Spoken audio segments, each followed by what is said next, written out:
Good afternoon, everyone, and welcome to this all-party critics debate on foreign policy, why foreign policy matters to Canadians, and how their perspective strengthens Canada's place in the world. My name is Elizabeth Kingston, and I'm the president of the National Capital Branch of the Canadian International Council and the host of today's debate. We are delighted to have with us today Rob Oliphant, the Honorable Michael Chong, Stéphane Bergeron, Jack Harris, and our moderator, John Ibbitson. Je vous remercie tous de votre présence parmi nous. Brièvement, les intérêts du Canada se trouvent plus que jamais mis à l'épreuve. La sécurité des Canadiens, la prospérité dont nous jouissons et la santé publique et la santé de nos communautés sont intrinsèques à ce qui se passe en dehors et à l'intérieur de nos frontières. Our distinguished parliamentarians will present their perspectives, debate amongst themselves, and have questions posed by participants, all through the able moderation of Mr. Ibbitson. Mr. Oliphant is a Liberal member representing Don Valley West, elected in 2015, then in 2019. He is currently serving as Parliamentary Secretary to the Minister of Foreign Affairs. An ordained minister in the United Church of Canada, he was the senior minister at Eglinton St. George United Church and actively engaged in social and economic justice issues. The Honourable Michael Chong, Conservative member for Wellington Halton Hills, is the Shadow Minister for Foreign Affairs for the official opposition. First elected in 2004, he served in 2006 as President of the Queen's Privy Council, Minister of Intergovernmental Affairs, and Minister for Sport. In 2015, Mr. Chong's efforts led to the passage of the Reform Act, giving MPs more power to represent their constituents and Canadians. Monsieur Bergeron, député de Montarville, représente le Bloc québécois. Il a été élu pour la première fois en 1993 et encore en 1997, 2000 et 2004.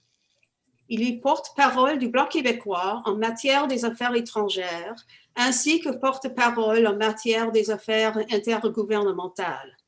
En 2005, il a été élu député de Verchères à l'Assemblée nationale du Québec et pendant plusieurs années occupé des postes tels que le whip en chef de leader parlementaire adjoint de l'opposition officielle, ainsi que le porte-parole du Parti québécois en relations internationales. Mr. Harris is the NDP member for St. John's East. First elected in 1987, he was then elected in 1990 as a member of the Newfoundland and Labrador House of Assembly, where he served for 16 years. He then returned to Ottawa in 2019 and is a foreign affairs critic, as well as critic for public safety and emergency preparedness and the Atlantic Opportunities Agency. He also serves as vice chair of the Common Special Committee on Canada-China Relations. John Ibbitson is a writer at large for the Globe and Mail and one of Canada's best known and respected journalists and authors. He has served with the Globe as Washington Bureau Chief, Ottawa Bureau Chief, and since 2015, has been the author of numerous books, including The Big Shift and Stephen Harper, the award-winning biography of Canada's 22nd Prime Minister. I welcome you all. You will have 2 minutes for your opening remarks. Mr. Ibbitson will then pose each of you a question for you to respond to within 2 minutes, followed then by questions posed by participants. Following the question and answer period, you will each have 2 minutes for your closing remarks. For those wanting to ask questions, please write them in the Q&A section located at the bottom of your screens. Mr. Ibbitson will then do his best to pose as many questions as possible given the time constraints. Thank you all for your kind participation and your support of the work of the CIC. Merci à vous tous et à John, c'est à vous. Welcome, everyone. It's a pleasure to be able to moderate today's discussion on the future of Canadian foreign policy. We live in interesting times. The world's borders are closed due to a global pandemic. The United States has just emerged from 4 years of a nativist populist president. China is increasingly aggressive, Russia increasingly assertive. India is rising as a new superpower, even as Europe questions its future, and Latin America and Africa continue to struggle for stability and prosperity. How is Canada to make its way in this 21st century future world? Our 4 MPs will each discuss and explain their party's positions on these questions in the strict 2-minute time period they have been allocated. I will then ask a question of each of them myself, and then we will open the floor to questions from viewers. Our goal here is to enrich the discussion of the future of Canada in the world. Mr. Oliphant, we'll begin with you. 2 minutes, sir. Thank you, John, and thank you, Elizabeth, for this opportunity. And I'm very much looking forward to further conversation about the foreign policy by Canadians review that the CIC has undertaken. And these are indeed, as you have said, John, interesting times. They're challenging times, and they're difficult times. COVID-19 has shown us that our fate as Canadians and as a country, Canada, is deeply intertwined with the community of nations. COVID-19 is causing loss and uncertainty across the globe, and governments have scrambled to protect their own citizens from the virus and its economic repercussions. Meanwhile, the pandemic is exacerbating existing tensions. Some regimes have used it as an excuse to limit human rights, media freedoms, adding pressure on the international system and vital multilateral institutions that strive to ensure peace and prosperity around the world. If we add the ongoing threat of climate change, we can only conclude that to be safe, we need to advance together. And we can leave no country behind on any of those issues. So in Canada, we are committed, this government is committed to both strong bilateral ties with important partners around the world, as well as a complete commitment to multilateralism and working with other countries, always in the international rules-based order. It's not just the pandemic, but the pandemic has heightened the importance of it. We welcome, obviously, President Biden's recommitment to establishing diplomacy at the center of their foreign policy, and very pleased with the outcomes of the meetings that he had with the Prime Minister, as well as Secretary Blinken had with the Foreign Minister, Marc Garneau, just last week. We are strengthening together to look at the world, both from a bilateral perspective, but also their commitment to multilateralism is encouraging. We look to other states as well, whether it's India, whether it's various countries of the EU or the UK, whether it's working with small island states collectively or individually, or African nations to ensure that no one is left behind. We are committed to ensuring that we find a way to move ahead on issues of international rules-based order, multilateralism, and a human rights agenda, as well as our feminist foreign policy. Multilateralism will be the key to ensuring global stability, especially when you deal with things like China being a dominant force. We cannot go it alone. And so we work with other like-minded countries to defend the rules-based international order and to ensure that China abides by its obligations under international human rights law. I will just close by saying our last commitment will be for Canadians abroad, and that's why we are attempting to strengthen measures against arbitrary detention, which have been highlighted by Michael Spavor and Michael Kovrig detention. We are committed to making sure that no state uses Canadians or any other people of other nationalities as weapons in their activities. Thank you very much.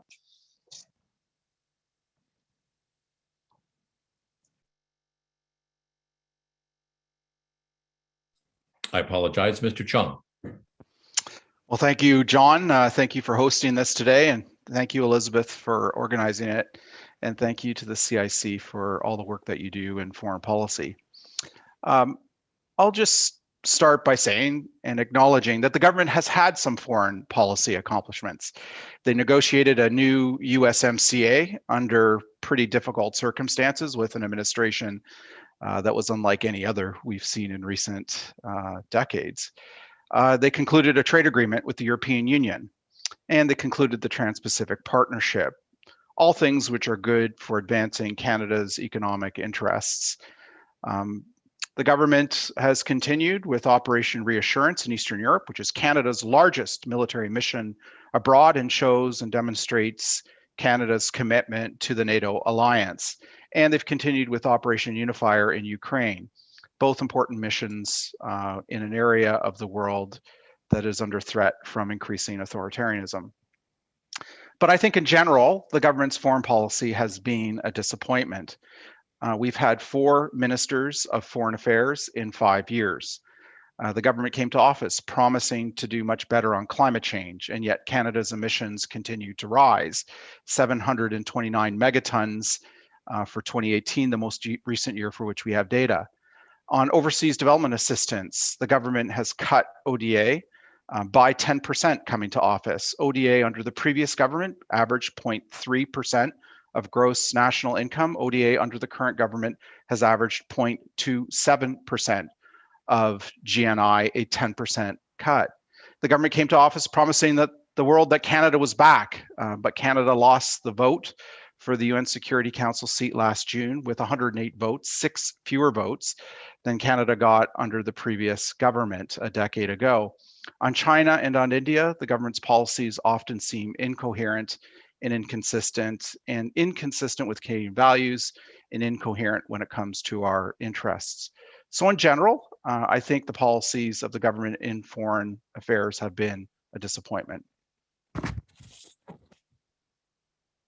Thank you for that. Monsieur Bergeron. Merci, M. Ibbitson. Merci, Mme Kingston. Merci à tous d'être là ce soir. Très heureux d'y être également. Je suis de ceux qui pensent que les affaires étrangères se prêtent moins aux jeux partisans parce qu'il y a moins de clivage idéologique sur ces questions, parce que nous partageons des valeurs qui, sur le plan des affaires étrangères, sont relativement analogues. Et je pense aussi qu'il est toujours plus utile pour un pays de parler d'une seule voix sur la scène internationale. D'ailleurs, on s'ennuie tellement les uns des autres qu'en cette semaine de relâche, nous nous retrouvons pour parler d'affaires étrangères. Alors, c'est, je crois, significatif. Cela n'exclut pas que nous puissions avoir des divergences ponctuelles et vous en verrez probablement apparaître certaines ce soir. Certaines ont déjà été évoquées il y a quelques instants. On nous demande de parler de sécurité. Alors, évidemment, au chapitre de la sécurité, on peut certainement conclure que certaines des menaces héritées de la guerre froide sont toujours présentes. M. Ibbitson faisait référence à la Russie, à la Chine, qui, de l'aveu même de l'OTAN et des États-Unis, constitue l'un des plus grands défis auxquels nous devons faire face sur le plan sécuritaire. Le Canada l'expérimente à la dure présentement, mais on peut également penser au terrorisme, à la cybersécurité, aux pandémies, ce qui nous amène à un autre des thèmes qu'on nous demande d'aborder ce soir, la santé globale. Or, avec la présente pandémie, on a pu constater qu'il y a eu faillite des mécanismes de solidarité internationale. On a assisté à un déplorable chacun pour soi qui a fait en sorte qu'on assiste aujourd'hui encore à des disparités en termes de couverture et de vaccination entre les pays et une disparité entre pays développés et pays en développement.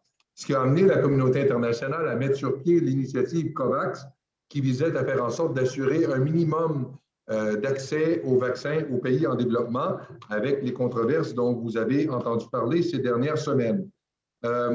Au chapitre de la prospérité, la pandémie elle-même et les conflits ponctuels, notamment avec notre partenaire américain, ont démontré les limites de la libéralisation des échanges sur une base strictement multilatérale. M.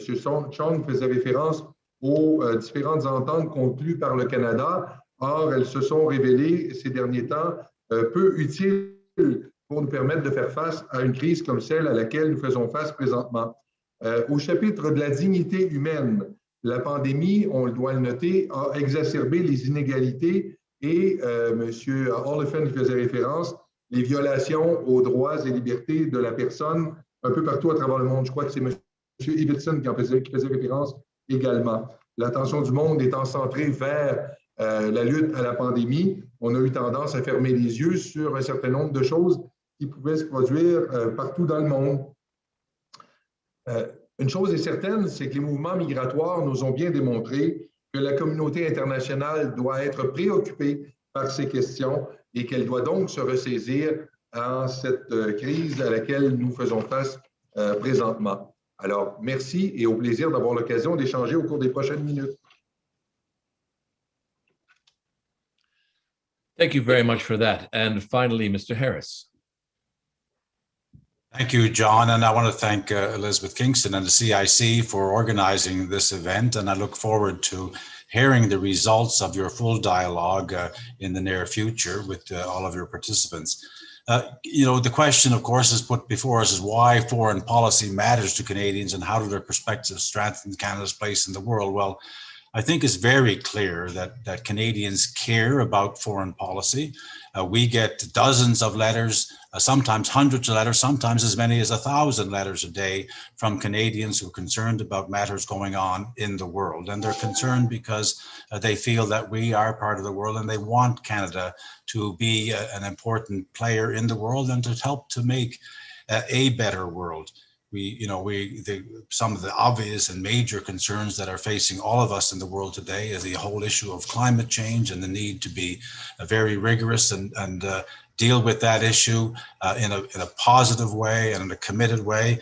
And of course, the whole issue of the pandemic makes us very aware that we're part of what Marshall McLuhan called 50 years ago, a global village. We're now living in the global village, and what happens somewhere else in the world matters to Canadians. So it's very important that we do that. Of course, as social democrats, we are concerned with having solidarity with the people of the world, and we want Canada to play a role in that. I want to say that there are at least 5 things that we would like to see Canada do better in the world. First of all, we need to meet Paris climate change targets, not just talk about them, not just have legislation, actually do that. We haven't done that yet. We want to see the COVAX system actually work and have Canadians do their fair share. We want to see human rights and arms control to be stepped up. We want to see greater activity on disarmament, and the official development assistance, which was pretty bad during the Harper years, is even worse now with the Liberals in power, and that's unfortunate. Thank you for those concise explications of the priorities that each of you and your parties highlight in examining foreign policy. Let me ask just a question of each of you, if I may. And I'll start with you, Mr. Oliphant. Last week, the House of Commons voted without dissent to characterize the Chinese government's mistreatment of the Uyghur people as a genocide. You cast that vote yourself. But the Prime Minister and the Cabinet abstained on that vote. Why did the Prime Minister and the Cabinet abstain? Well, first of all, I would thank Michael Chong for his work on this issue and raising it consistently, as well as members of other parties. This is the Uyghur issue, as some of you know, is a personal issue for me, that I have Uyghur constituents who have raised this issue with me for well over a decade. And we've been following it closely. The International Human Rights, the subcommittee has a report. It's not public yet. They did do a press conference which raised issues, and we're all reading in the press, and we're very aware of concerns that many in the world have raised about a variety of issues of persecution, of control, population control, of forced labor, etc., of the Uyghur people. But when the Prime Minister made it very clear it would be a free vote in the House, and he wanted to hear what the House said, and we didn't know what that would be. We didn't know how unanimous it would be, and I was delighted that the House was unanimous. The government has a higher bar. When the government has to receive an issue like that, they take Parliament's view and will take it very seriously. But they'll be taking other information and working with allies as well, because they recognize, I think, as a government, that we want to work with partners, like-minded partners on this issue to be effective. And the government wants to be in step with like-minded partners. They recognize that now, in the Netherlands, the parliament there has done something very similar, and their government did exactly what our government did. And it's that understanding of the difference between parliament and government, and the burden that's placed on a government to take this very carefully, cautiously, and do it. You can't say you believe in multilateral institutions and then not work through them. So our government is required to work through multilateral institutions, take it seriously, find the best way to improve the lives of the Uyghur people. And they'll do it. But they're listening to Parliament, and Parliament has spoken with one voice. And I think that it's incumbent upon the government to listen to that voice and then take it to the next step. Listen as well, I might add, to the to its own caucus, because the Liberal caucus overwhelmingly urged its government to declare this to be a genocide. Mr. Chong, you have been active on this file, and the Conservative government has taken a much more aggressive stand, I would say, towards the issue of relations with China and the abuses of human rights committed by that government. But they have two of our own, Michael Spavor and Michael Kovrig. Are you not placing at risk their possible freedom by taking such an aggressive stand? Well, thank you, John, for the question. It's an important one. The short answer to your question is no. We believe, in fact, that China continues to threaten us because of the equivocation and passiveness of the current government's approach to China. If you look at what's happened over the last several years, because we've been equivocating on the question of China's threats to our interests and, frankly, to our values in the form of the Uyghur genocide, they've just continued with the belligerence. After Mr. Kovrig and Mr. Spavor were wrongfully detained by Chinese authorities in December of 2018, China continued to threaten us. In fact, they subsequently slapped on non-tariff barriers to trade and went after Canadian canola, beef, and pork farmers. They have increasingly used belligerent rhetoric in the form of wolf warrior diplomacy against Canadian interests, Canadian citizens, Canadian companies. And so our view is that in the face of these threats, Canada has to take a stronger stand and make it clear to the Chinese communist regime that we will not be treated like a piñata on the global stage, that we will stand up for our interests, that we will stand up for our values.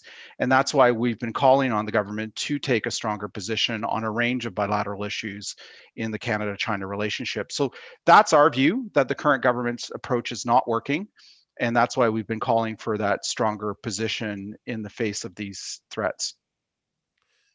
Mr. Bergeron, one of the most serious troubles that we face in this year of pandemic is the closed Canada-US borders, which is wreaking havoc on the tourism and hospitality industries, on the transportation industry, and is also greatly inconveniencing Canadians who traditionally spend part of the year in the United States. We have a much lower infection rate than they do, but they have a much higher vaccination rate than we do. How would you go about opening the border between Canada and the United States, and how quickly would you like to see that border opened? Je pense que le gouvernement a été bien avisé de fermer les frontières avec les États-Unis, particulièrement durant la période où, pour reprendre votre expression, le taux de contamination était beaucoup plus élevé et où il n'y avait pas de vaccination au sud de la frontière. Maintenant, je crois que les gouvernements se sont entendus pour commencer la réouverture progressive des frontières et je crois que c'est à l'avantage, bien sûr, des deux parties. On le sait, le commerce entre le Canada et les États-Unis est le plus important sur la planète. On parle de 2 milliards de transactions par jour. Et évidemment, la fermeture des frontières sur une longue période peut affecter à long terme la fluidité des transactions entre les deux pays. Il faut donc souhaiter effectivement que cette fermeture ne puisse être pérenne dans le temps. Il faut donc se réjouir du fait que les gouvernements aient convenu d'une réouverture progressive en appliquant bien sûr des mesures visant à assurer la sécurité lors des retours de part et d'autre de la frontière, mais avec cette vaccination qui va croissante et aux États-Unis et on l'espère également au Canada, il y a lieu de penser que nous pourrons accélérer cette ouverture des frontières et retrouver un flux de transactions qui soit à la hauteur de celui que nous avons connu avant le début de la pandémie. Finally, Mr. Harris, one of the most encouraging signs in recent weeks has been the commitment of the Biden administration and the Trudeau government to work together to produce some meaningful reductions in carbon emissions. But they seem to be talking about a kind of continental standard, a joint binational approach. Would your party support the idea of a continental approach to carbon emission reductions, such as cap and trade and fuel standards and the like, or should we be protecting our sovereignty and pursuing our own national individual goals? Well, first of all, I don't think it's a question of sovereignty here. I think we share, I think it's very good that both Canada and the United States are on the same page with respect to climate change, because that's actually what the whole world has to do. Canada, I mean, there are those voices in Canada say, well, we don't matter because we're only producing 2% of the world's carbon emissions, so we can produce what we like. Well, that's not the right attitude, and it wasn't the right attitude of Mr.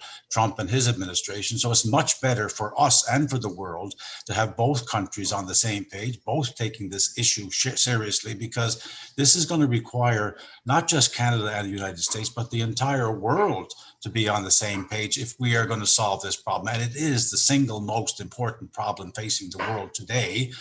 We obviously have a more urgent one in the sense of the pandemic. We're dealing with that as we can, but on the long run, this is important. So having the countries work together is important. What worries me is that Canada should not be put in a situation where the United States is hot to trot on this issue and starts investing heavily in innovation and in change, and Canada is left behind. So we have got to work in tandem. Getting rid of the Buy American, getting an exemption from that is very helpful. If there's going to be innovation, we have to be able to participate in that. We have to do our share as well and support that kind of innovation in Canada so that we're not left behind. So I think there has to be coordination and cooperation, but I think if that's a two-way street, and I think we both have to be involved in that. And I don't think there's a loss of sovereignty involved if we're working towards the same goal, and we're not a victim of their larger market. We have to be equal participants. I think the vital importance of receiving a Canadian exemption from Buy American is something we could find all party support for in this debate.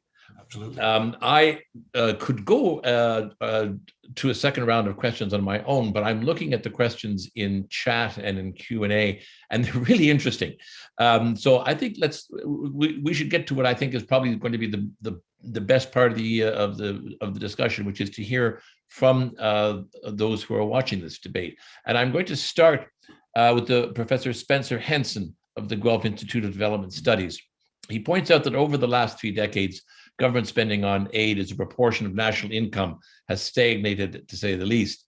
The effectiveness of our aid has probably suffered as well from some lack of coherence, I'm paraphrasing here.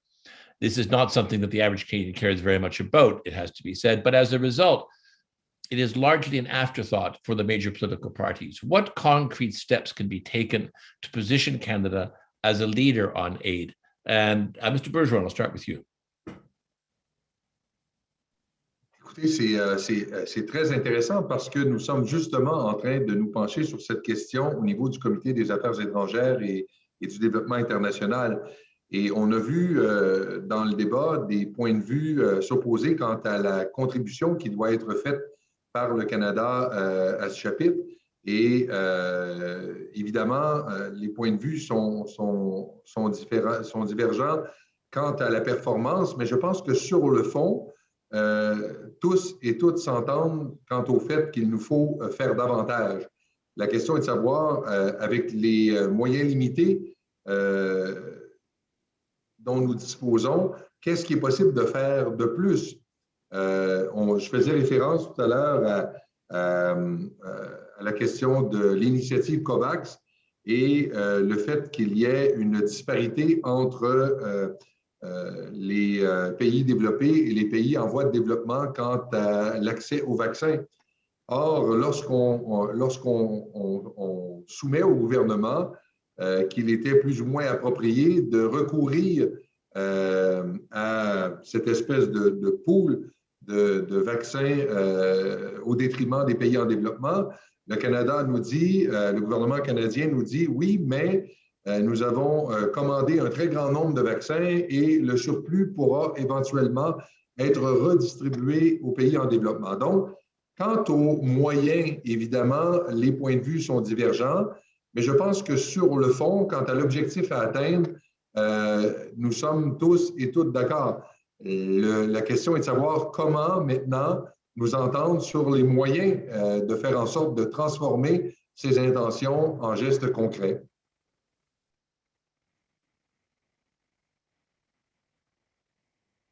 Rather than going all the way around the horn, I'll try to maybe just keep it to one or two of each of you on each individual question so that we can get the most questions in. So I'll end this question with by flicking over to you, Mr. Oliphant. Lester Pearson was the father of foreign aid in Canada. No government, liberal or conservative, has ever matched the goals and the targets that he set for foreign aid. Do you ever expect to see a time when any government, especially liberal government, will ever live up to the challenge that Lester Pearson set for us? I still live in that hope, and I don't think I'm well on the record to say that Canada should be increasing its humanitarian assistance, its development aid, and whether it's 0.7, I don't know what the magic number is. I'm not sure where it is, but I know we're not doing enough in Canada, and Western countries generally are not doing enough. Rarely do foreign issues, international concerns dominate elections. That doesn't happen. It's usually about domestic issues.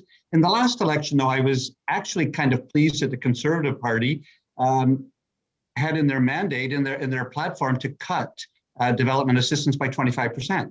And that gave us actually an opportunity to talk about it and to say that is not what Canadians want. And I heard at the door more comments than usual about the need to keep foreign aid at a reasonable level. What that reasonable level is, I don't know. As Mr. Bergeron said, we've been looking at the impact of COVID on the poorest, the most vulnerable in our world.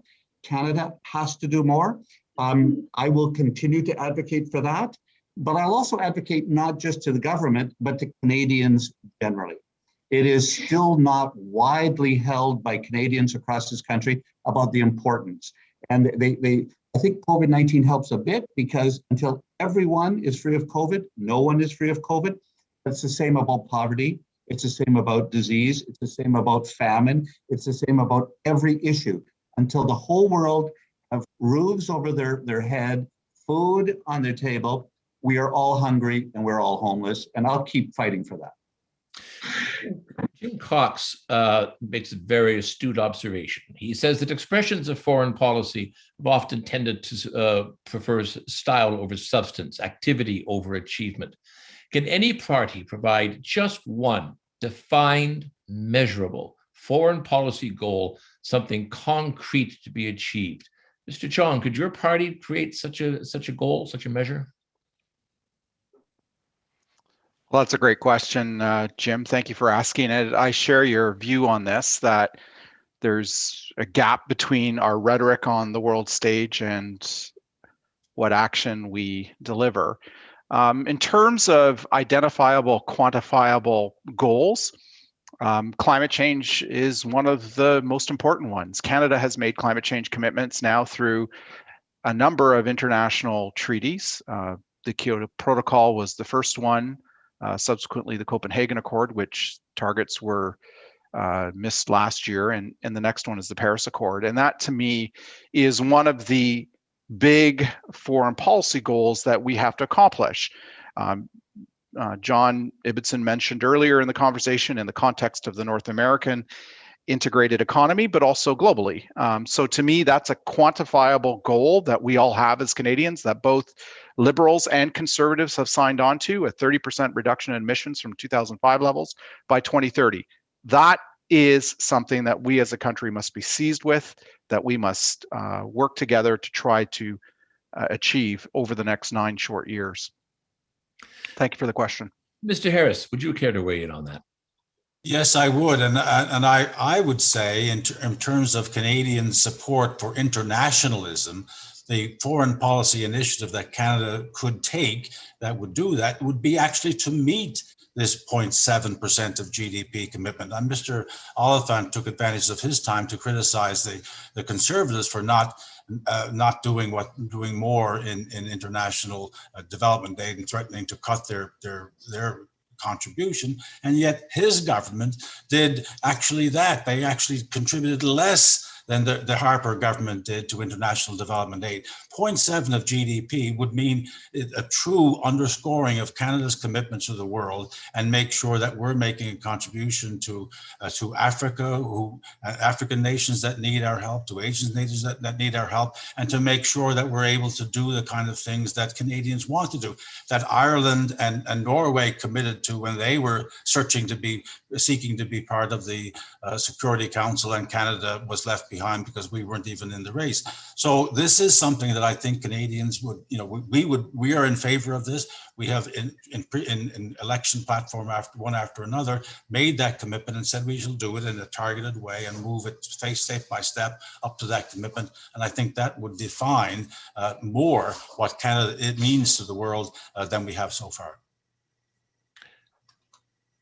I would point out, which I probably shouldn't do, that there have been successes, and in fact, the best successes I would maintain are ones in which the two governing parties have built on top of the achievements of the other. One that I would point out is the maternal health initiative that Stephen Harper, when he was Prime Minister, was able to spearhead and convince the members of the G7 to champion. And then the Liberal government, Mr. Trudeau, built on that initiative and broadened it. That was actually a foreign policy achievement. And I would suggest that in foreign aid and other things, the two parties work best when one succeeds the other and builds on the other's achievements.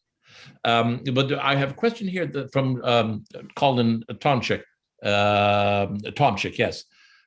Prime Minister, Mr. Oliphant, this is for you. Prime Minister Trudeau said Canada's treatment of, excuse me, it has jumped and I have lost it, but I can remember what it was he was going to ask, who he had asked.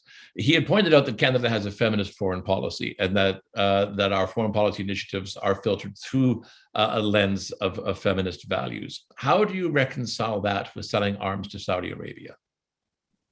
Well, I'll talk first about the feminist foreign policy and the feminist development policy. We have two of those, and they're very concrete. They talk about whether it's sexual reproductive health and making sure that that happens, that we have an agenda that says when women and girls succeed in developing countries, the whole community succeeds and the country succeeds.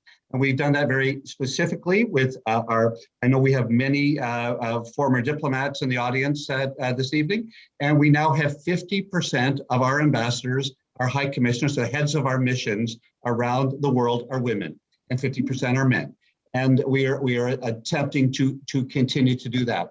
With respect to Saudi Arabia, this is, China's complex. Let's acknowledge this, it's multidimensional and complex.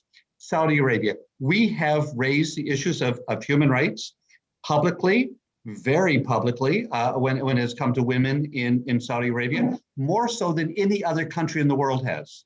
And we've raised them privately. And we've done that, I think, effectively. Are we there yet? No. Has Saudi Arabia changed its agenda? Have they adopted even the basic minimum level of human rights for women? Not to our satisfaction, absolutely not. Is there light towards the end of the tunnel? We see small rays that have happened that we are hopeful of, but it is not for lack of Canada's statements on this, and it's not for lack of Canada's actions on this. As someone said, we've had several foreign ministers, and each of them have taken on the issue of Saudi Arabia absolutely clearly and forcefully. Several ministers, one really good parliamentary secretary for the last three of them, I will acknowledge. But we need to keep doing that, and we'll keep doing it. But we don't do it alone either. You have to do that in step with the world. So we're watching the Biden administration. It's continuing. Other countries will continue, but we don't have as many allies on that as we need. So we need to build allies and friends as well on that project. A question. By the way, the questions are best when they're shortest. And this one is one that I'm going to go around to ask all four of you.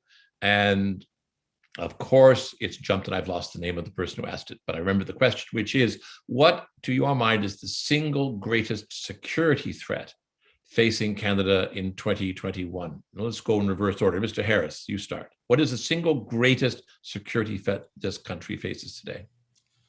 Well, that's a very good question. I mean, the security threat that we all face is one related to the internet and to the cybersecurity threats that we see, the ability of other countries to penetrate industrial plant to potentially affect hydroelectric activity and systems. So I think, you know, from the world is a very different now than it was only a few years ago. And we do see that cybersecurity and the ability of other countries to influence and to affect in a material way the operation of significant industrial plant and essential utilities and all of that is there. I think that that's probably the biggest security threat at this point.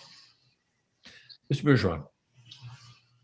Je vous dirais que je suis évidemment d'accord avec mon collègue, mais le monde a cessé de tourner, pour ainsi dire, depuis plusieurs mois en raison d'une pandémie. Or, l'Organisation mondiale du commerce, de la santé, nous signale que nous ne sommes pas à l'abri d'autres pandémies à l'avenir.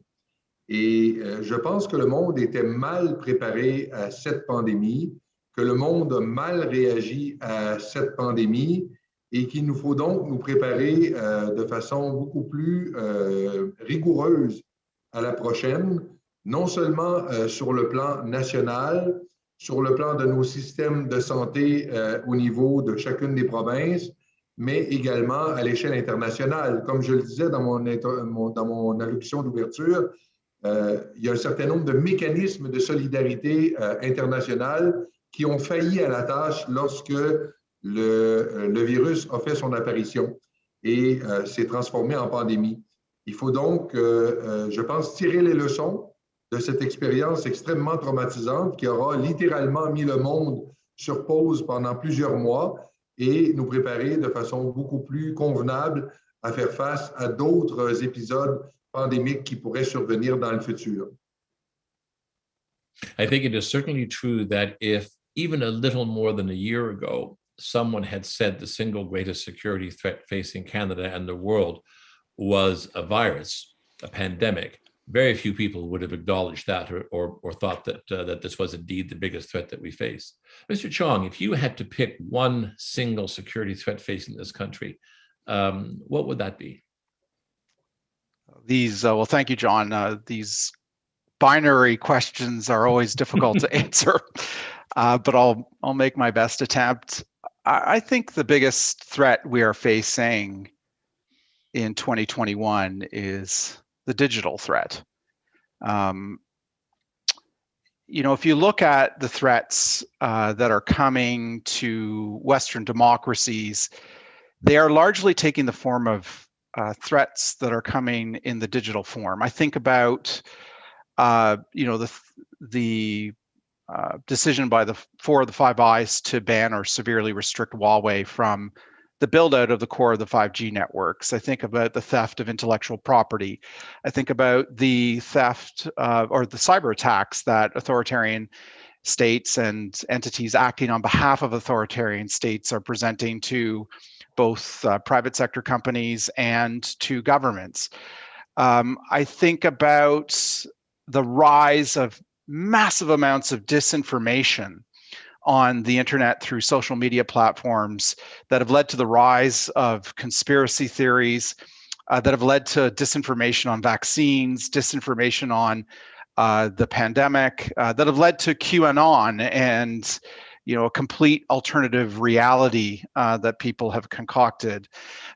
So I think that, you know, if you look at the events that culminated in on January 6th, just over a month ago in Washington, D.C., if you look at other events that have taken place more recently, it's clear that disinformation, that conspiracy theories, that the rise of white supremacism, the rise of threats to our intellectual property regime, threats to our national security in the form of cyber attacks. All that is the digital threat. And I think Canada needs to have a strategy, a foreign policy on digital. We need to realize that that's no longer a nice to have and an optional, that it has to form the core of what our foreign policy, one of the elements of our foreign policy, something that Derek Burney and Finn Hampson recently articulated in the book that they published about a year ago. Mr. Oliphant, take your parliamentary secretary hat off, if you wouldn't mind, for a minute. Don't speak on behalf of the government. Just speak on your own behalf. What keeps you up at night? What is the one great security threat that you worry about that Canada has to deal with in the coming years? I think if I had answered first, I probably would have had an answer very similar to what Jack Harris said, and also what Michael Chong. So I think that probably I would have been where I'd gone first. If I'd had a second chance, I would have gone where Mr. Bergeron went, who articulated very well the current problem. But I think underneath both of those is something even more fundamental. I think the biggest security threat in the world is gross, massive inequality and the disparities that are happening in our world. It is between the wealthy and the poor.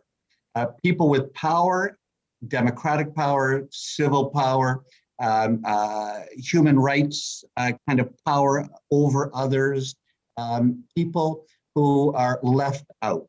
And as long as we have a world with such gross inequalities, that will be an opportunity. It's like an opportunistic infection.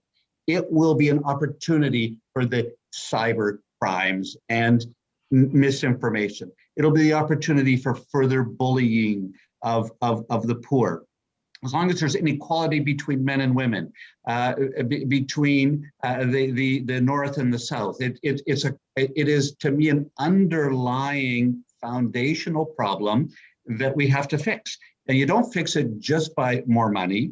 You have to fix it by a concerted effort around parliamentary or democratic rights, around the furthering of human rights and civil rights, of the furthering of economic opportunity, of making sure that we have ways to actually take on the bullies of the world and not have a new colonialism. I mean, it even is an opportunity for China to move in, to African countries, to be a new colonial power. And we've got to thwart that. We've got to make sure we do that by raising people up and dealing with the inequalities in our world.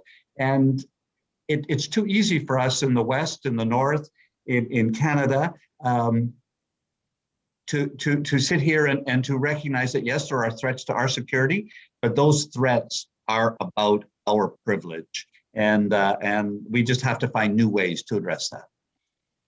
That's Rob, the minister, the pastor, coming in here. That's my kind of United Church thing that and we're not there yet. So I try to put the parliamentary secretary hat on that one as well, but I don't think anyone disagrees with that on this panel either. I think that we know that in Canada. We've got to do better on.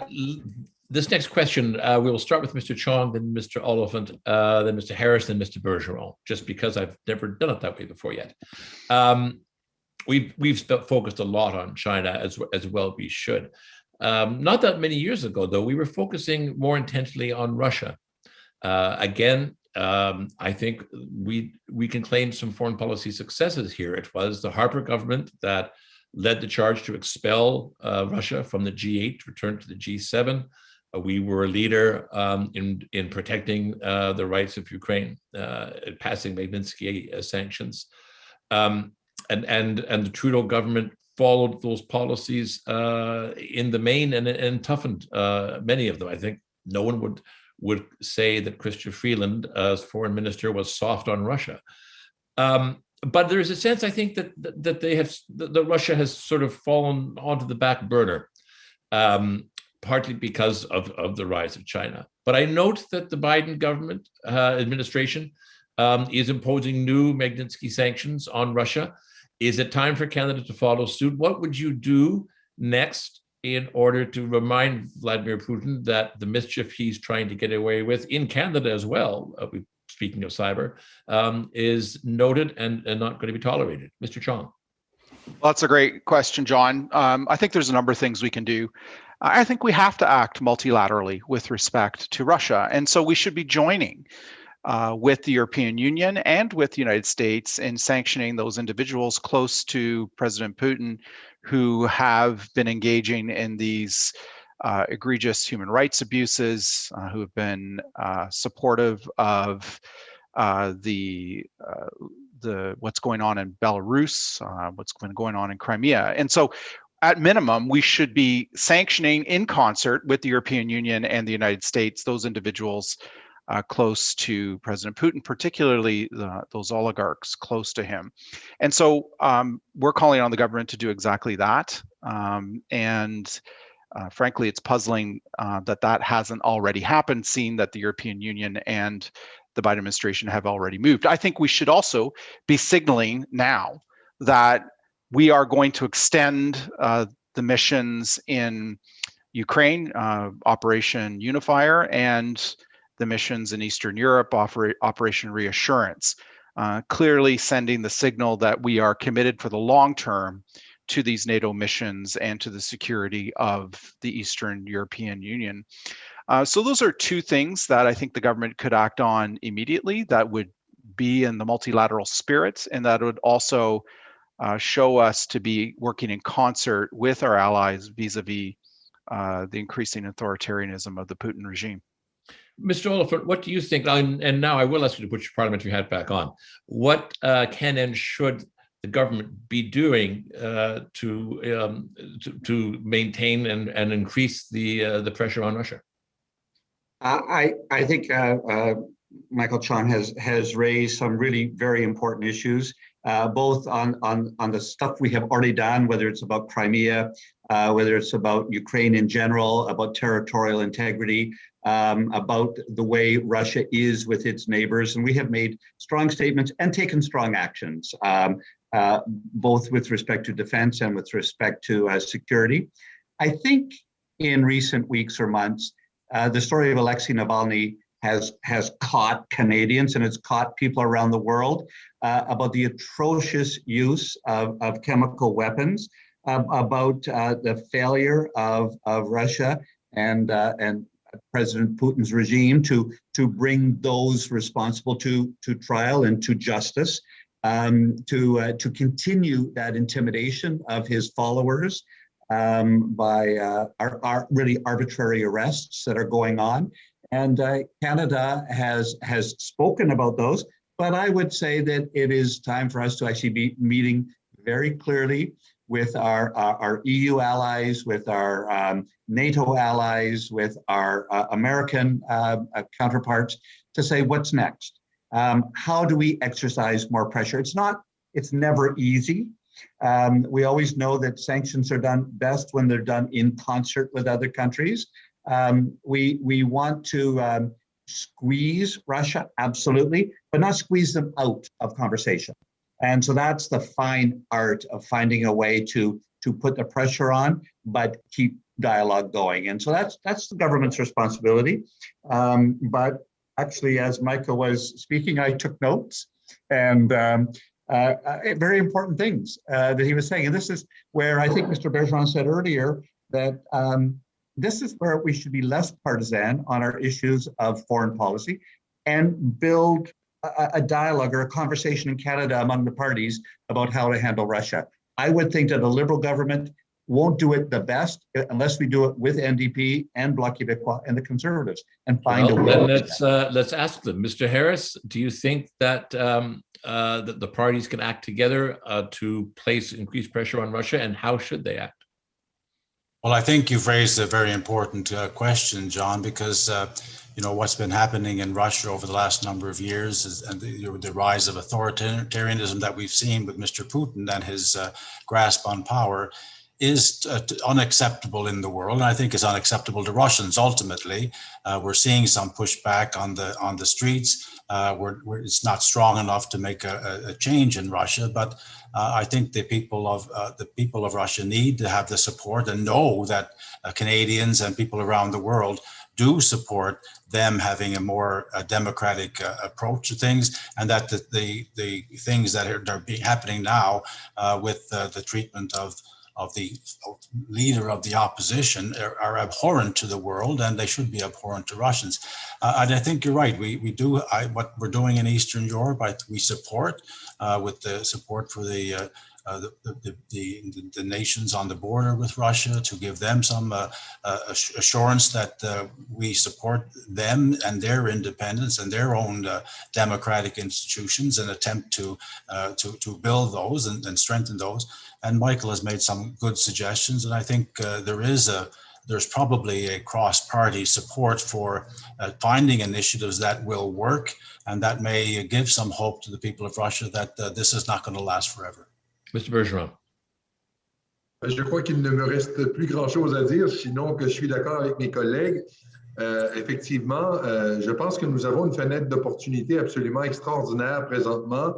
On assiste à, je dirais, un premier mouvement d'opposition organisé en Russie qui a certainement besoin de sentir qu'il y a une solidarité de la part des pays démocratiques à l'égard de ce qu'ils vivent présentement et des limitations qui sont exercées par le pouvoir en place aux libertés, aux droits et libertés des citoyens et des citoyennes et à leurs droits démocratiques, en fait, plus précisément. On faisait référence un peu plus tôt à la cyber-intervention d'un certain nombre de pays, dont la Russie, dans les élections de pays démocratiques. Je pense que nous avons une occasion, sans nous abaisser à ce genre de pratique, nous avons une occasion de favoriser présentement le régime démocratique ou du moins les institutions démocratiques ou ce qui en reste en Russie en témoignant de notre solidarité à l'égard des opposants qui manifestent et qui subissent des répressions terribles dues à leur participation à des manifestations souvent au départ pacifiques. Et je crois effectivement que nous devons nous entendre sur un certain nombre de mesures. Nous entendre entre nous, bien sûr, mais nous entendre entre pays industrialisés, entre pays démocratiques pour agir de façon concertée à l'égard de régimes comme celui de la Russie, celui de la Chine. Je voyais des personnes dans le chat nous parler de Cuba. Nous avons choisi à l'égard de Cuba d'appliquer la politique de Jean Chrétien, c'est-à-dire de dire qu'avec le commerce, nous allons faire changer les choses à Cuba. Les États-Unis ont adopté la voie complètement inverse en disant nous allons tout couper avec Cuba et nous allons les amener à changer. Manifestement, ni une voie ni l'autre n'a mené aux résultats escomptés. Peut-être devons-nous travailler de façon davantage concertée pour en arriver effectivement à des résultats concrets en bout de piste, plutôt que de simplement parler, mais sans jamais en arriver à des résultats tangibles en bout de piste. Well, I think if there is a consensus amongst the members of Parliament today, it is that we need to work together, both intra-party and internationally, to confront the great security challenges that we have. We have time for one last question and still keep this on time. And it's from Gerald Wright, who's a CIC board member. Mr. Wright, I'm going to paraphrase you because I want to add something of my own as well. Critics contend that Canada has a sporadic involvement in the Asia Pacific. We talk a good game. We don't often do all that much to have all that much to show for it. And yes, there's the Trans-Pacific Partnership or whatever the Liberals want to call it now. But what have you done for us lately? Especially, and Mr. Wright points out, Canada seems to be lackadaisical and unsuccessful in its efforts to gain admission to the East Asia Summit, which now is emerging, I think, as one of the most powerful and important international, far more than talking shops, a genuine place where policy gets decided. Why are we failing to get on there, and what more can we do to emphasize the importance of Asia Pacific and Canada as a Pacific as well as an Atlantic nation. Mr. Chong, you lead off. Well, thank you. Thank you for the question. It's a great question. I think Canada needs to be far more present in Asia Pacific. If there's one thing I've heard from my consultations with foreign policy experts in the last 4 months, it's that Canada simply isn't present. Yes, we send people to the various fora in Asia, Indo-Pacific, but often we don't send a high-level delegation, a ministerial delegation, and as a result, we're not treated as seriously as we should be. So I believe that, for starters, we should be making every effort we can to join the quadrilateral security dialogue. Many believe that that could evolve into an Eastern NATO. Canada was present for the creation of the Western Alliance some 75 years ago, NATO, and I think we should be working much more closely with partners, democratic partners like the Republic of India, Australia, Japan, and the United States to join that dialogue. It's my hope that the Prime Minister raised that in his bilateral meeting with President Biden. It's my hope that he raised it with Prime Minister Modi, Prime Minister and the Prime Ministers of both Australia and Japan. I think that's one critical interest that Canada has. This dialogue, this quadrilateral security dialogue is evolving into a democratic alliance to counter China's increasing threats in the South China Seas and generally in Indo-Pacific. I also think we need to respect the professional foreign service at Global Affairs Canada. I think that what I've heard is that when we appoint people to empty ambassadorial positions, that they should be coming from the ranks of the professional public service. My view is that there really only should be 2 or 3 ambassadorial positions that are political appointments: the Canadian ambassador to Washington, the Canadian High Commissioner to the United Kingdom, and the Canadian ambassador to Paris, to France. I think outside of that, particularly when we're looking at an opaque government like China's and Beijing, that it should be a professional appointed from the ranks of the public service to that position, who is a lifelong China hand, as they say, who understands the system over there, can speak the language, and who can best represent our interests. So that's the second thing I think we need to do, is to rely much more heavily on the expertise within global affairs and on the professional public servants who have spent a lifetime developing that expertise. So those, and just a short answer, those are just 2 things I think we need to do to strengthen our role in Indo-Pacific. It's odd. I live in West Ottawa, and yet I thought I heard cheers from Sussex Drive all the way across the city. Mr. Harris, it's the other side of the world for you. Do you fear that an increased emphasis on Asia-Pacific issues will cause the neglect of Atlantic issues? Well, I think, you started off with the question of sporadic efforts being made. We've got to up our game internationally. I mean, people think of ourselves as a world nation, but we have been sporadic in a lot of things. We need to up our game in Africa, go back to providing the kind of support that we have in the past. We have India is a huge subcontinent that's English speaking, although they have 100 languages. There's something that we can build relationships with. We do have a foothold, obviously, with Australia because of our ties, Commonwealth-wise, and so we do have opportunities to be more engaged in that part of the world already without any additional effort. But we will have to make additional effort. Mr. Chong has put forth some suggestions that I think are important as well. But we have to be. That has to be a commitment from the people of Canada, not just foreign policy wonks or people like yourself who are intelligent observers and commentators on these things. There has to be a reason that Canadians feel that we need to be engaged there, and someone has to build support for that before we can fully make the kind of sustained commitment that's required to do it, because it's expensive for us to do. We're not meeting, and I go back to the official development date. We're not meeting that commitment yet, and that's fairly basic. So we need to build support for that before we can actually do it. Mr. Bergeron, and then I'm going to cut it off, Mr. Oliphant, my apologies, but if I don't, we'll be running short on time. So, sir. Écoutez, je crois que les interventions de mes collègues sont tout à fait pertinentes. Moi, je pense qu'il doit y avoir un signal sur le plan politique. Sous un précédent gouvernement, nous avions un secrétaire un secrétaire d'État qui s'occupait spécifiquement des questions touchant l'Asie-Pacifique. Et nous avions un secrétaire d'État qui s'occupait spécifiquement des questions touchant l'Afrique et l'Amérique latine. Et il y avait un signal qui était envoyé par le gouvernement canadien quant à l'importance qu'il accordait aux relations à développer avec ces parties du monde. Or, nous avons fait marche arrière quant à ce signal qui était donné. Et puis, je pourrais faire un parallèle bien simple. Lorsque le Canada a laissé le poste d'ambassadeur à Beijing vacant pendant plusieurs mois, il y avait un signal qui était envoyé à travers cette vacance prolongée. Alors, je pense qu'on a un signal à donner, à la fois par rapport à l'Asie-Pacifique, mais également par rapport à d'autres régions. Je pense notamment à l'Afrique. L'Afrique est, selon toutes les évaluations, le continent qui va connaître la plus grande croissance sur le plan démographique et économique au cours des prochaines années. Et je pense que la Chine a très bien compris que l'Afrique est le continent de l'avenir en investissant massivement en Afrique. Et pendant ce temps-là, nous sommes absents, ou presque, du territoire africain.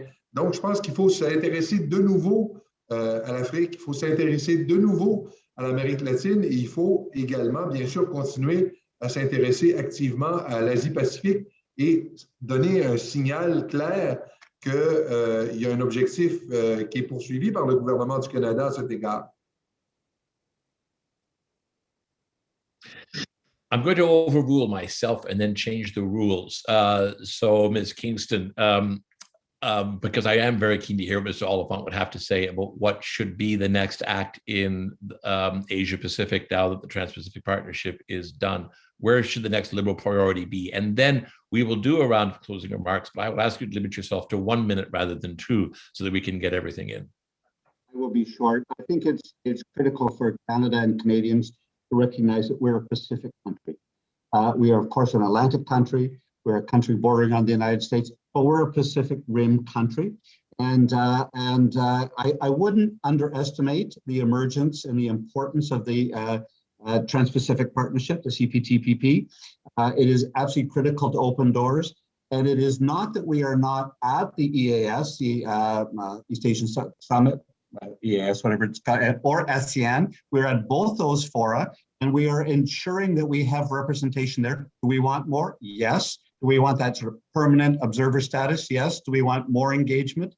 Yes. But we're not naive. The world, the globe shifts. And I actually keep a globe on my desk in Ottawa to remind myself that I don't want to look at the world in only one way. We have looked far too long towards the United States for trade and cultural reasons. We looked far too long to the founding countries that colonized Canada, England, the UK, and France. We have to look to the other side of the world. And we're doing that. We're doing it strategically. We're also doing it with, frankly, a very professional public service that, and I try not to get defensive at these things. The last 5 years, we have been trying to unleash the foreign service officers of this country. We've been trying to unleash and allow the imagination and the innovation of those foreign service officers to come forward. They were absolutely stifled for almost 10 years. And we are still finding an emerging professional public service that is among the best in the world, if not the best in the world. And they will help lead the government no matter what the party is. So we'll keep doing that. Let us then move to closing statements. And we will start with you, Mr. Harris. We'll do it in reverse order then. So Mr. Harris, Mr. Bergeron, Mr. Chong, and Mr. Oliphant. Go ahead. We need to be unmuted here. Mute, and I'll have to put my there you go. Okay, you're good. Counter back. Okay, so thank you for the very interesting evening, colleagues. And I'll just end by saying one of the problems that we have is the lack of a coherent framework for Canada's internationalism.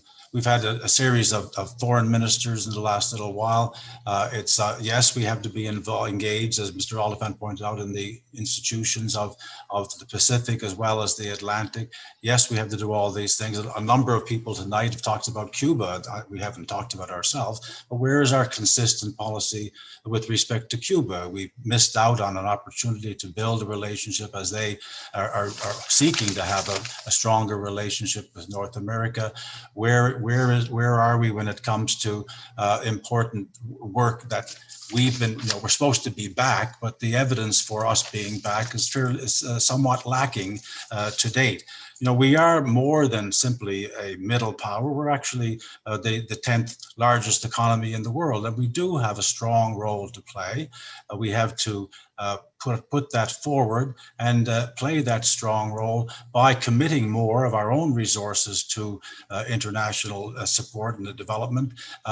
Picking targets, yes, maternal health is a very positive thing for us to champion, because it has so many effects on the future of populations of the world, and particularly developing countries. And that's something that's a very good thing. But having a marquee statements and ideas is a good thing, but we need to have a consistent and sustained effort to make a real difference.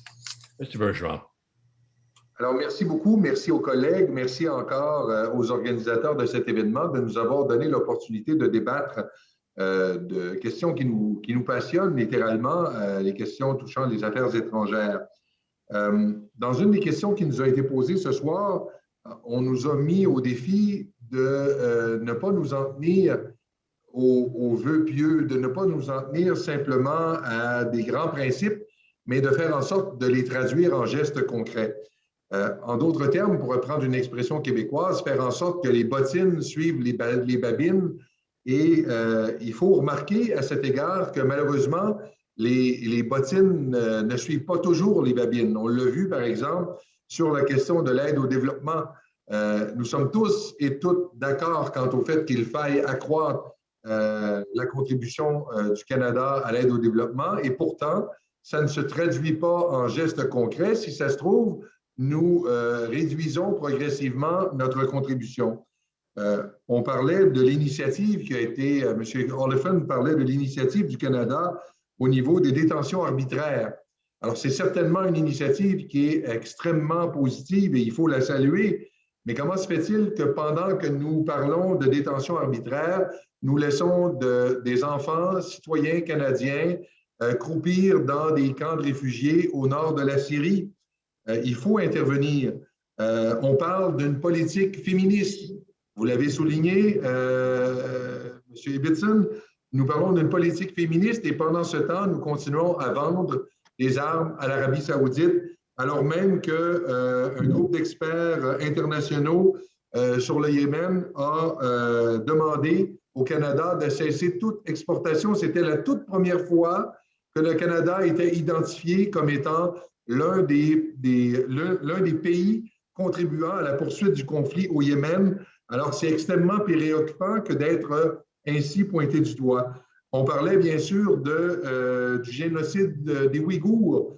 Or, le gouvernement, vous l'avez encore une fois souligné, M. Ibbitson, s'est abstenu lors du vote, prétextant n'avoir pas suffisamment d'informations sur ce qui se passait sur place et invoquant le fait qu'il fallait que des observateurs internationaux aillent sur place, aller chercher les informations. Or, le Canada, vous le savez, a des obligations en vertu de la Convention sur les génocides et le silence ne fait pas partie de ces obligations. Or, j'avais l'impression, à entendre le ministre des Affaires étrangères, d'entendre les officiels d'Affaires mondiales Canada qui, au Comité des Affaires étrangères, nous disaient, concernant le conflit du Haut-Karabakh, qu'ils n'avaient pas la moindre idée de ce qui se passait sur le terrain. Or, dans une comparution subséquente, le précédent ministre des Affaires étrangères nous a avoué candidement qu'il savait très bien ce qui se passait sur le terrain. Donc, ce que j'assume aujourd'hui, c'est que le ministre des Affaires étrangères sait très bien ce qui se passe en Chine et que c'est un manque de volonté politique qui a fait que le gouvernement ne s'est pas prononcé sur cette question. Cessons simplement d'avoir des les valeurs affichées et faisons en sorte que ces valeurs affichées se traduisent en gestes concrets, que les bottines suivent enfin les babines. Mr. Bergeron, those were some very uncomfortable observations, and I thank you for them. The penultimate words to the Conservatives, Mr. Chong. You are muted, sir. Merci, Monsieur Ibbitson et Madame Kingston, pour m'inviter aujourd'hui pour parler sur les enjeux des affaires étrangères. Je pense que les affaires étrangères, c'est clair, ça concerne nos intérêts canadiens, nos concitoyens, nos compagnies canadiennes, notre économie et les choses comme ça. But foreign policy is more than just defending our fellow citizens, our interests, our economy. It's also about our values. And if I see two challenges that we have in the area of foreign policy, it's first, that we need to re-articulate from first principles the values on which we're based, a belief in democratic institutions, a belief in liberties and freedoms for all people around the world, and a belief in the rule of law. And we have to be confident about those long-held principles that Western democracies have all been based on for some centuries now, and re-articulate them in the face of an increasing authoritarianism that we're seeing around the world, and an increasing lack of confidence in these first principles, in the face of other ideologies and alternative viewpoints. I think the other challenge that we're facing is one that concerns prosperity. Any foreign policy needs to be backed by action, and any country that has a robust foreign policy, a robust overseas official development assistance program, a robust response to climate change, a robust commitment to security, needs to back that up with action. And that requires a prosperous and growing economy. And I think the big challenge that we're facing coming out of this pandemic is an economy that is in need of growth and in need of productivity, in need of so many other things that are challenged because of the economic fallout from this pandemic. So the two challenges that I see in foreign policy, first, we need to be confident about the first principles on which Western democracies are based, re-articulate them for a new era, and be confident about the projection of those principles and those values around the world. And secondly, we need to have a robust plan for economic recovery from this pandemic in order to ensure that we have the growing government revenues necessarily to back up that projection of our foreign policy with real action. Thank you, John, and thank you, Elizabeth, for having me here tonight. I'll bet those are two sentiments that could also have all party support. But nonetheless, the last word goes to the governing party, Mr. Oliphant. Thank you, John, and Elizabeth, and to the CIC for hosting this. But I think even a bigger thanks to my colleagues. What I'm reminded on when we're doing this sort of thing, and I've sort of thrown out my closing remarks, which I had written. That's always dangerous. But I am reminded tonight that no party has a monopoly on a way ahead, on the truth. The world is complex. It is multi-layered and multi-dimensional, and that one action in one place causes a reaction in another place. And we try to find pathways that honor those values that Michael was just speaking of, but also make the differences that Stefan and Jack were speaking of. And I think Canada and our world would be poorer if Pearson hadn't developed that humanitarian internationalism as well as peacekeeping. But I think our world would also be poor if Brian Mulroney hadn't taken on apartheid and acid rain.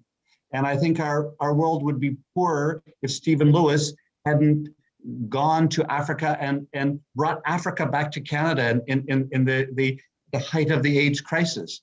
And inspired us to do better. And I think just a few examples of the kinds of political leadership that I think Canadians want. And I've been in opposition. I've been in government. I like government better. I like to stay there. But there's a certain freedom in opposition to raise issues. And we want that done. But we're not naive about these things. We know there are Canadians in northeastern Syria being held by Kurds. And if it were a simple thing to bring them home, it would have been done. We know there are Canadians arbitrarily detained in China. If it were a simple thing, we would have brought them home. We know there are inequalities. We know all of those things. We are not naive to them. What you try to do is find a way to cause as little damage as possible and to promote Canadian values of inclusion, of democracy, of human rights as we move. And we'll do it better if we do it together, because everyone has something to contribute to this. I have been watching the questions. I hope that I could get a copy of them because I wasn't able to follow them fast enough. I'm happy to respond to people individually. Several good thoughts there, but they went by too quickly. So that's a request that we have that and that we do this more often. There's no election in the near future, so we have time to do this a few times before we have an election, and then Canadians will be better informed as to how we all can move on together.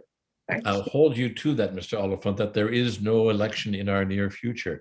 Ms. Kingston, I apologize. We went on a little bit long, but it was so good, it was hard to stop. But I take it back to you.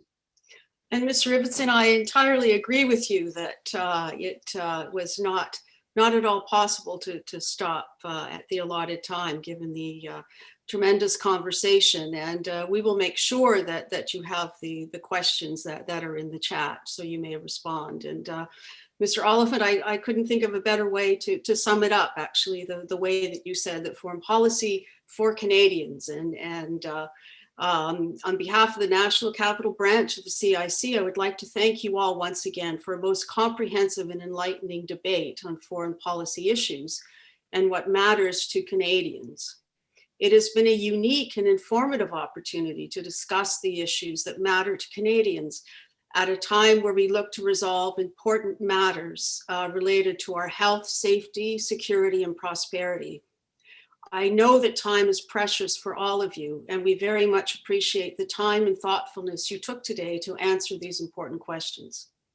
The information will be compiled to complete the Foreign Policy by Canadians review undertaken by the CIC in the fall of 2020 and presented as a document to the government and to all Canadians to determine those foreign policy issues that concern Canadians from coast to coast.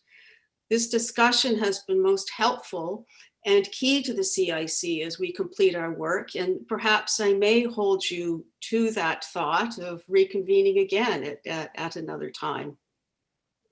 Je voudrais remercier notre équipe de bénévolat, notamment Hamid Georgiani, Carolina Shimada, and Samuel Amoa and Christina Warren pour leur travail remarquable en réalisant le programme de ce soir.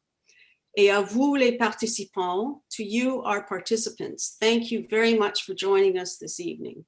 Je vous souhaite tous une soirée très agréable. Merci et au revoir. Bye bye. Bye.